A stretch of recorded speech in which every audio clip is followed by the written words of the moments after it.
Hello friends, इस video में आज हम देखेंगे vSphere 7.0 vCenter के बारे में। इस चैप्टर के अंदर हम फॉलोइंग टॉपिक्स कवर करेंगे। Define the what is vCenter server and what are their features, what is vCenter server appliances, how do we download VCSA from VMware website, how to add a record VCSA in our DNS server, how to install VCSA on our ESXi server, how to access VCA from our PC, how to add host on new deployed vCenter server। तो ये सारे topics हम जो है वो इस पूरे lecture में कवर करेंगे। तो सबसे पहले मैं क्या करूँगा, सबसे पहले मैंने अपने लैपटॉप लिया है, उस लैपटॉप के ऊपर मैंने VMware वर्क स्टेशन को इंस्टॉल किया है। उसके बाद मैंने जो है वो अपने 2 ESXi सर्वर्स जो हैं वो उस वर्क स्टेशन के ऊपर इंस्टॉल कर दिए, जिनका वर्जन है 7.0। उनमें से एक VMware इंस्टॉल हाइपरवाइज़र के ऊपर मैंने जो है वो विंडोज़ 2019 सर्वर को इंस्टॉल किया है, और जो दूसरा हाइपरवाइज़र है, जो दूसरे ESXi सर्वर है, उस पर मैं vCenter सर्वर को इंस्टॉल करूँगा। तो ये मेरी होम लैब इन्वायरमेंट का थोड़ी सी कॉन्फ़िगरेशन थी, जिसके बारे में आपको पता होना ज़रूरी है। चलें शुरू करते हैं। What is vCenter? vCenter server is a centralised management utility for VMware and used to manage virtual machine, multiple EXI host and all dependent component from a single centralized location। ये definition मैंने Wikipedia से ली है। It supports function like HA, DRS, vMotion, VDS, vSAN, SSO, update manager, host profile, vRealize, orchestra and many more। अगर आप इन features के बारे में जानना चाहते हैं डिटेल में, तो आप मेरी प्रीवियस वीडियो देखें, उसमें मैंने डिटेल में बताया है कि ये सारे फीचर्स क्या होते हैं। उसके अलावा vCenter come out as a software that was installed on Windows Server OS। Now newer version come as pre-packaged V appliances that can be installed on VMware। तो हम देख लेते हैं कि ये बेसिकली ग्राफिकल वे में कि vCenter सर्वर क्या होता है। बेसिकली सबसे पहले हम क्या करते हैं, vCenter सर्वर के लिए आप सपोज करें कि हमारे पास एक वर्चुअल डेटा सेंटर होता है, जो कि सॉफ्टवेयर डिफाइंड डेटा सेंटर होता है। उस डेटा सेंटर के अंदर जैसे पिक्चर में नज़र आ रहा होगा, 2 डेटा सेंटर मैंने क्रिएट कर दिए हैं। उस डेटा सेंटर के अंदर फिर मैं क्या करता हूँ, कुछ अपने फिजिकल होस्ट को ऐड कर देता हूँ, जैसे मेरे ESXi होस्ट थे 2, तो उन दोनों को मैंने यहाँ पे ऐड कर दिया है, आपको पिक्चर में नज़र आ रहा होगा। फिर उसके बाद हम ये करते हैं कि इस वर्चुअल होस्ट को इन फिजिकल होस्ट को ऐड करने के बाद हम कुछ और चीज़ें इसमें ऐड कर देते हैं। फॉर एग्जांपल मैं इसमें कुछ स्टोरेज ऐड कर देता हूँ, कुछ वर्चुअल स्विच ऐड कर देता हूँ। इन होस्ट के ऊपर मेरे पास कुछ VMs आ जाएंगी। फिर इन सारी चीज़ों को मैं मैनेज करूँगा एक सेंट्रलाइज लोकेशन से। उस सेंट्रलाइज लोकेशन को हम कहते हैं vCenter। यानी vCenter क्या होता है, centralize management system for all VMware components, यानी सारे कंपोनेंट्स को मैनेज करने के लिए हम vCenter सर्वर को यूज़ करते हैं। तो ये vCenter का एक ओवरव्यू है कि vCenter सर्वर क्या करता है, सब चीज़ों को मैनेज करता है एक सिंगल लोकेशन से। अच्छा, फीचर्स दैट रिक्वायर्ड vCenter, अगर आप vCenter को इम्प्लीमेंट कर देंगे तो फिर उसके बाद आप ये फीचर यूज़ कर सकते हैं। vMotion, v storage, vMotion high availability, fault tolerance, distributed resource scheduler, storage DRS and money मोर। अगर आप इनके बारे में डिटेल में देखना चाहते हैं या समझना चाहते हैं, तो आप मेरी प्रीवियस वीडियोस को जाके वॉच करें, उसमें मैंने डिटेल में बताया कि ये फीचर्स कौन कौन से होते हैं। तो ये सारे फीचर इनेबल हो जाते हैं जब हम vCenter को इंस्टॉल करते हैं, तो अदरवाइज हम इनको यूज़ नहीं कर सकते। तो इसके बाद हम मूव करते हैं अपनी नेक्स्ट स्लाइड की तरफ।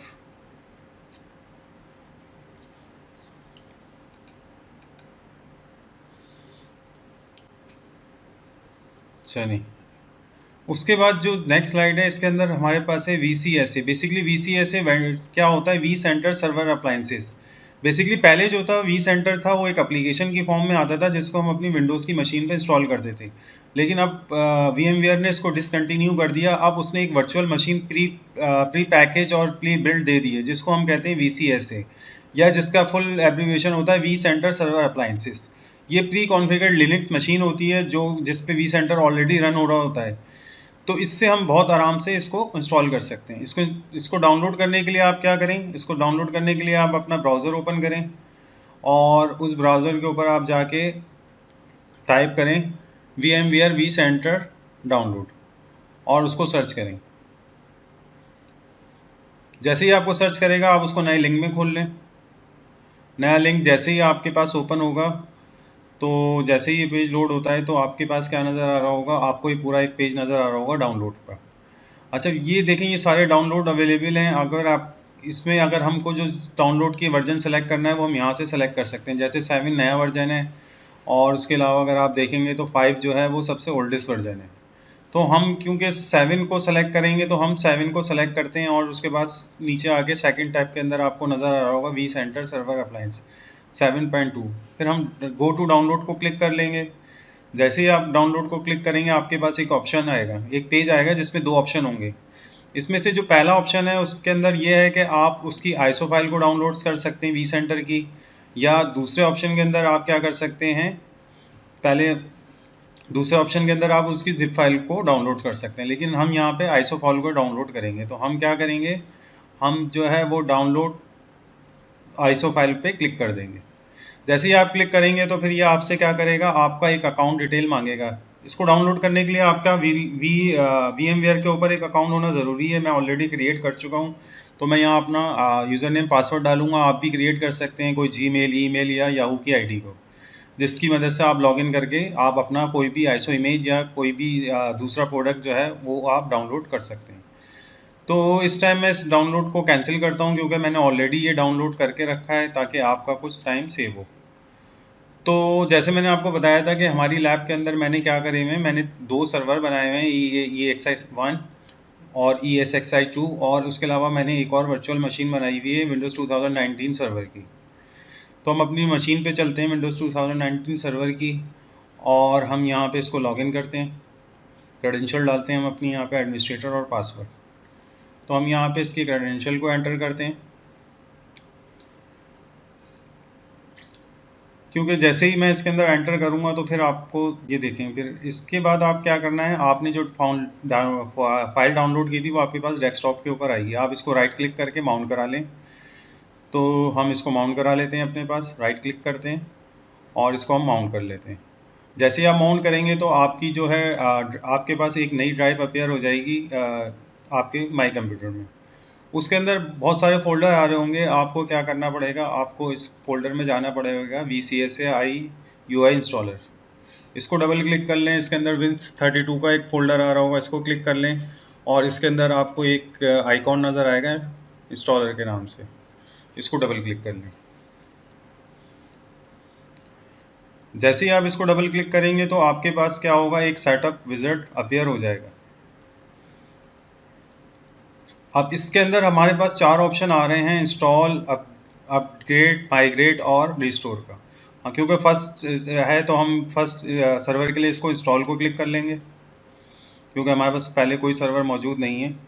जैसे ही आप करेंगे तो फिर आपको एक प्रोसेस नज़र आ रहा होगा। आप सिंपल क्या करें, नेक्स्ट करें उसको, I accept the license agreement. इसके बाद ये आपसे पूछेगा कि आपको किस सर्वर पे ये होस्ट करना है। तो इसके लिए आपको अपना क्या करना पड़ेगा, वी सर्वर को किस सर्वर के ऊपर होस्ट करना है, अपने ESXi सर्वर की IP को देना पड़ेगा वहाँ पे। तो हम यहाँ पे क्या करते हैं, अपनी ESXi सर्वर जो हमने इंस्टॉल किया था, सर्वर नंबर 2, उसका हम IP एड्रेस यहाँ पे एंटर करते हैं। चलें देखते हैं हमारा IP एड्रेस क्या है। यहाँ से हम अपना IP एड्रेस को देख के यहाँ पे टाइप कर लेते हैं। उसके बाद ये आपसे यूज़र नेम पासवर्ड पूछेगा इस सर्वर का, वो आप एंटर कर दें और उसके बाद नेक्स्ट कर दें। ये एक सर्टिफिकेट एरर आएगा, इसको भी आप यस करके आगे चले जाएं। अब ये आपसे नाम पूछेगा कि आप अपने सर्वर का क्या नाम रखना चाह रहे हैं। हमारे केस में हम इसको नाम दे देते हैं VCSA, VMware vCenter server appliance. ठीक है, हम इसका एक कॉम्प्लेक्स सा पासवर्ड सेट कर लेते हैं, अल्फान्यूमेरिक कोई भी एक कॉम्प्लेक्स पासवर्ड इसका हम सेट करते हैं, वही हम रीटाइप करते हैं। उसके बाद हम नेक्स्ट को क्लिक करेंगे।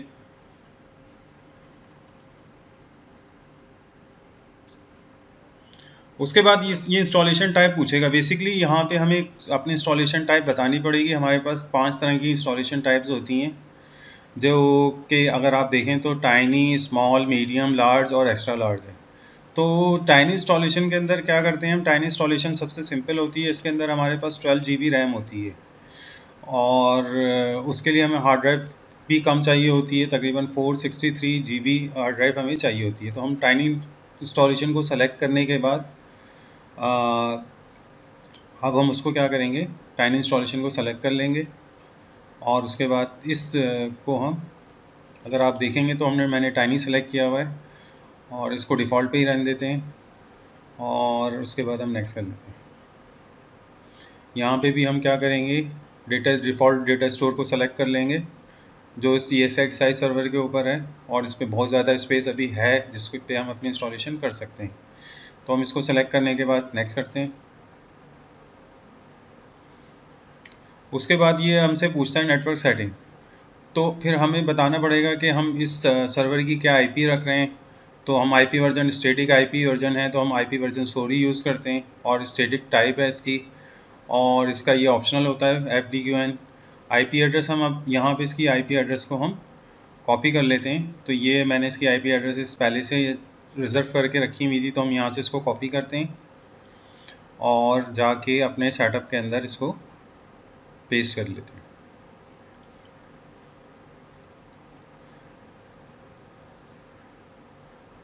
क्योंकि ये क्लास C का IP एड्रेस है तो उसका डिफ़ॉल्ट गेट इसका सबनेट मास्क भी 255.0.255.0.255.0 होगा। और यहाँ पे हम अपना डिफ़ॉल्ट गेटवे और DNS की एंट्रीज़ को भी एंटर कर देते हैं ताकि हम इसको कंटिन्यू कर सकें। तो हमने यहाँ पे अपना गेटवे डाल दिया और ये हमने अपना DNS को कॉपी किया और इसको भी हमने अपने सेटअप के अंदर पेस्ट कर दिया।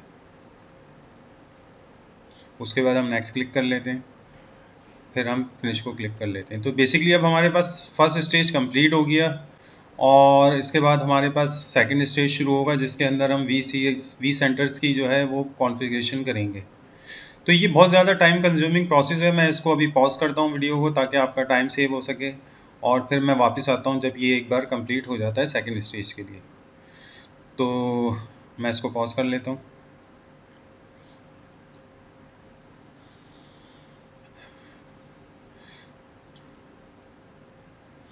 चलें, अभी ये चल रहा है तो हम एक और काम भी कर लेते हैं। हम DNS के अंदर एंट्रीज डाल देते हैं अपने सर्वर की।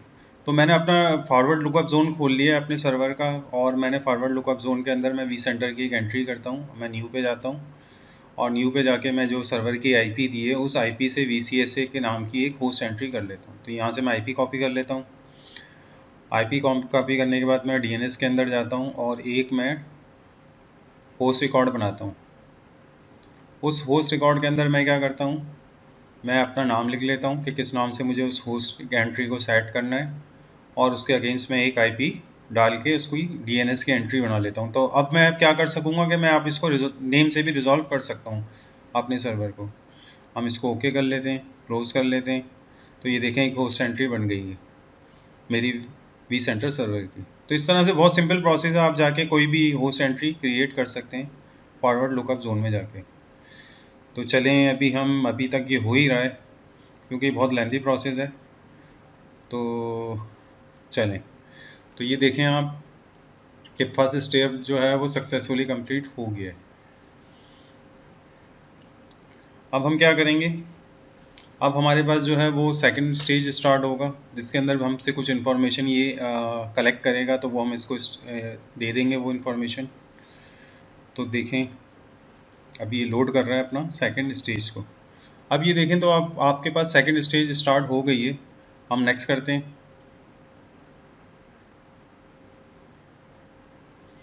अब ये आपसे क्या पूछेगा, ये टाइम जोन पूछेगा कि हम क्या करते हैं इसको, हम जो हमारा होस्ट के साथ इसको सिंक कर देते हैं इस वी सेंटर सर्वर को। तो जो होस्ट की टाइमिंग होगी वही होगी। SSH को हम इनेबल करते हैं ताकि हम इसको कमांड प्रॉम्प्ट से एक्सेस कर सकें इस सर्वर को।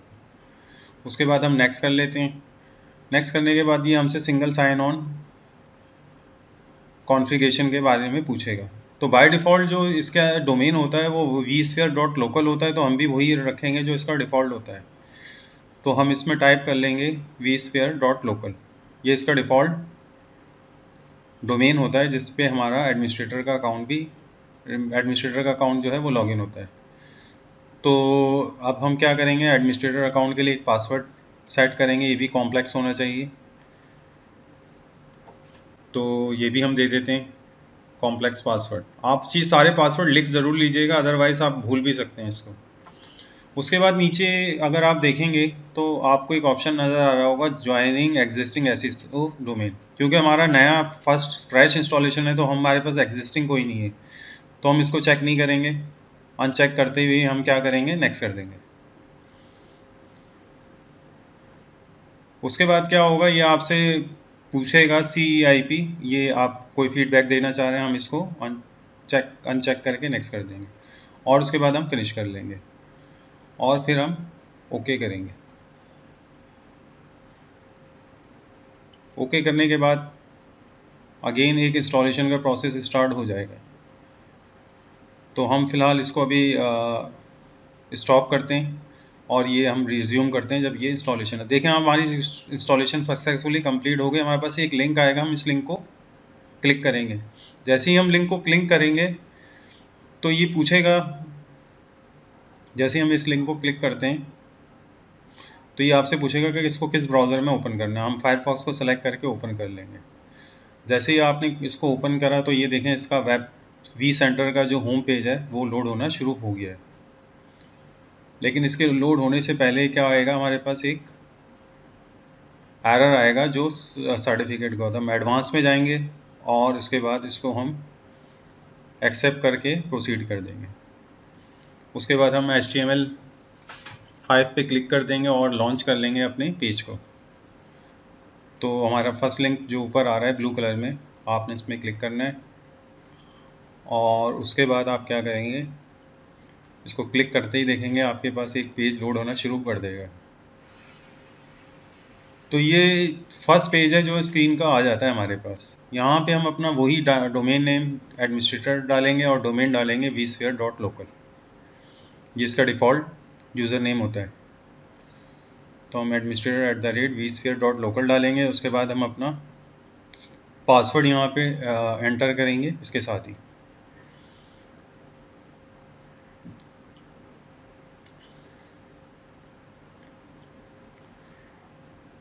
उसके बाद हम लॉगिन पे क्लिक कर लेंगे और इसको सेव भी कर लेंगे ताकि हम फ्यूचर में टाइम सेव कर सकें।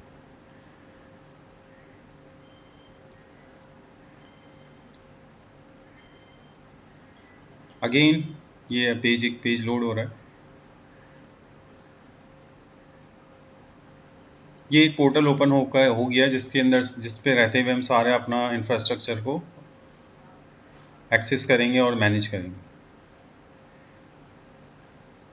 असल में ये बहुत ज़्यादा रिसोर्सेज हंगरी होता है। देखें ये पेज लोड हो गया। इसके अंदर सबसे पहला काम जो हमें करना होता है, सबसे पहले हम क्या करते हैं, एक डेटा सेंटर को क्रिएट करते हैं। अभी कुछ वार्निंग्स आ रही हैं, हम इसको रिसेट कर देते हैं नॉर्मल के ऊपर। ठीक है, ये वार्निंग्स बेसिकली कुछ लाइसेंस से रिलेटेड है। अभी मैं फ्री लाइसेंस ही यूज़ कर रहा हूँ। तो हम सबसे पहले क्या करेंगे, वी सेंटर सर्वर के ऊपर सबसे पहला काम होता है, हम एक वर्चुअल डेटा सेंटर क्रिएट करते हैं। उसके लिए आप इस पर राइट क्लिक करें और यहाँ आपको ऑप्शन नज़र आ रहा होगा न्यू डेटा सेंटर, आप इसको क्लिक कर लें। ये क्योंकि हमारा एक होम इन्वायरमेंट है, टेस्ट इन्वायरमेंट है, तो हम इसको नाम दे देते हैं होम। तो ये हमारा होम डेटा सेंटर के नाम से एक डेटा सेंटर क्रिएट हो गया। अब हम दूसरा काम करते हैं कि हम जब भी डेटा सेंटर क्रिएट करते हैं तो हम उस पर कुछ होस्ट को ऐड करते हैं। तो हम सबसे पहले अपने कुछ EXI होस्ट को ऐड करेंगे, राइट क्लिक करेंगे, ऐड होस्ट पे जाएंगे। जैसे ही जाएंगे ये आपसे IP पूछेगा आपके सर्वर्स की। तो हमने अभी 2 ही सर्वर बनाए ESXi, तो हम क्या करेंगे, अपने पहले सर्वर की IP यहाँ ऐड कर देंगे। यानी अब हम अपने सर्वर्स को वी सेंटर सर्वर से मैनेज करेंगे। नेक्स्ट करेंगे। जैसे ही नेक्स्ट करेंगे ये आपसे उस सर्वर का क्रेडेंशियल पूछेगा, ESXi सर्वर का। तो बाय डिफ़ॉल्ट इसका यूज़र नेम रूट होता है, तो आप रूट लिखेंगे और फिर आप अपने पहले ESXi सर्वर का पासवर्ड भी एंटर कर देंगे।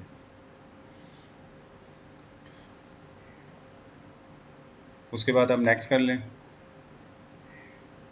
सिक्योरिटी सर्टिफिकेट का एरर आएगा, इसको यस कर दें। सेव करना चाहें तो सेव कर लें इसको, फिर नेक्स्ट करें। उसके बाद ये आपसे पूछेगा लाइसेंस इन्फॉर्मेशन, हम एवेल्यूएशन ही लाइसेंस यूज़ करते हैं और नेक्स्ट करते हैं। उसके बाद ये एक आ जाएगा lockdown mode. Lockdown mode basically क्या होता है, डिसेबल होता है, नॉर्मल होता है, रिस्ट्रिक्ट होता है। डिसेबल का मतलब ये होता है कि आप अपने ESXi सर्वर को vCenter से भी मैनेज कर सकते हैं और नेटवर्क से भी मैनेज कर सकते हैं। तो हम अभी क्योंकि टेस्ट इन्वायरमेंट है तो हम इसको डिसेबल ही रहने देते हैं, और इसका मतलब है, और फिर हम इसको नेक्स्ट कर देते हैं। उसके बाद ये आपको एक VM की लोकेशन बताएगा कि इसको कहाँ मूव करना है, तो हम अपने डेटा सेंटर में इसको मूव करा लेंगे जो हमने अभी बनाया है, और उसके बाद हम फिनिश कर लेंगे। जैसे ही ये फिनिश होगा तो आप देखेंगे कि हमारी जो है नीचे देखें प्रोग्रेस नज़र आ रही है 80%। तो ये हमारा देखें एक नया होस्ट जो है वो हमारे vCenter सर्वर के अंदर ऐड हो गया है। अभी थोड़ा सा टाइम लेगा क्योंकि ये देखें प्रोग्रेस चल रही है इसकी। जैसे ही 100% होगा तो ये रेड इसका सिंबल हट जाएगा, रेड कलर हट जाएगा, तो इसका मतलब है कि ये आपके पास फिर ऐड हो जाएगा सक्सेसफुली। तो ये देखें ये अभी बिल्कुल नॉर्मल हो गया, इसका मतलब है ये हमारा ESXi सर्वर कंप्लीट ऐड हो गया। अगर हम इसको एक्सपेंड करेंगे तो ये क्योंकि फर्स्ट सर्वर है तो आप देख सकते हैं इसके अंदर हमारी एक मशीन है विंडोज़ सर्वर की। चलें अब हम अपना एक और सर्वर ऐड करते हैं। हम इस पर दोबारा राइट क्लिक करते हैं और उसके बाद हम दोबारा सेलेक्ट करेंगे ऐड होस्ट को, और हम अपना जो सेकंड सर्वर हमारा फिज़िकल सर्वर है ESXi 7.0 उसकी IP को एंटर करेंगे और उसको भी हम अपने vCenter सर्वर में ऐड करा लेंगे। इस तरह से हम नेक्स्ट करते हैं। यहाँ ये हमसे क्रेडेंशियल पूछेगा उस सर्वर की। बाय डिफ़ॉल्ट पासवर्ड रूट होता है, आप रूट ही डालें। उसके बाद आप अपना इसमें कोई अपना पासवर्ड डालें जो आपका सेकंड ESXi सर्वर का पासवर्ड था। उसके बाद आप इसको नेक्स्ट कर लें। नेक्स्ट करने के बाद फिर इसको येस कर लें। येस करने के बाद लाइसेंस एवेल्यूएशन ही जाएगा। उसके बाद इसको डिसेबल ही रहने दें और इस डेटा सेंटर हमारा वही रहेगा होम डेटा सेंटर, और ये इसको हम फिनिश कर लेंगे। देखें ये इसने फ़ौरन दूसरा सर्वर को ऐड करना स्टार्ट कर दिया है और इसकी प्रोग्रेस चल रही है 80-90%। और ये जैसे ही कंप्लीट होगा तो इसका रेड साइन हट जाएगा हमारे पास से ना। तो ये देखें इसकी सेकंड सर्वर भी हमारा ऐड हो गया, सेकंड होस्ट। इसको हम एक्सपेंड करते हैं। इसके अंदर ये देखें ये वो मशीन है जो हमने अभी इंस्टॉल की थी VCSA सर्वर। ये हमारी सर्वर अप्लायंस है जिसका मैंने अभी कंसोल लिया हुआ है, जिसको मैंने ओपन किया हुआ है। तो बेसिकली ये मशीन हमने अभी ऐड करी है अपने सेकंड ESXi सर्वर के ऊपर। तो आपने देखा कि किस तरह से हमने आराम से अपनी मल्टीपल ESXi सर्वर्स को इसके अंदर ऐड कर लिया। जैसे मैंने अभी 2 सर्वर्स ऐड करे और उसके अंदर 2 वर्चुअल मशीन्स भी ऐड कर दी। अब मुझे जो भी काम करना करेगा वो उसके लिए मैं खाली vCenter सर्वर पर आऊँगा और फिर मैं यहाँ पे आके इसको मैनेज करूँगा। यानी मेरी मैनेजमेंट पॉइंट जो हो गया वो बिल्कुल सिंगल हो गया है। अब मुझे ना कोई पासवर्ड नहीं डालना। सिंगल साइन ऑन का मतलब होता है बस आप एक ही पासवर्ड डालें और अपने पूरा इंफ्रास्ट्रक्चर को कंट्रोल कर लें। तो इस तरह से हम अपने किसी भी इन्वायरमेंट के अंदर vCenter को डिप्लॉय कर सकते हैं। मैं उम्मीद करता हूँ आपको ये वीडियो अच्छी लगी होगी। अगर अच्छी लगी है तो मेरे चैनल को सब्सक्राइब करें और इस वीडियो को लाइक करें ताकि मैं आपको फिर इसी तरह की वीडियोस और भी फ्यूचर में देता रहूँ। Thank you very much.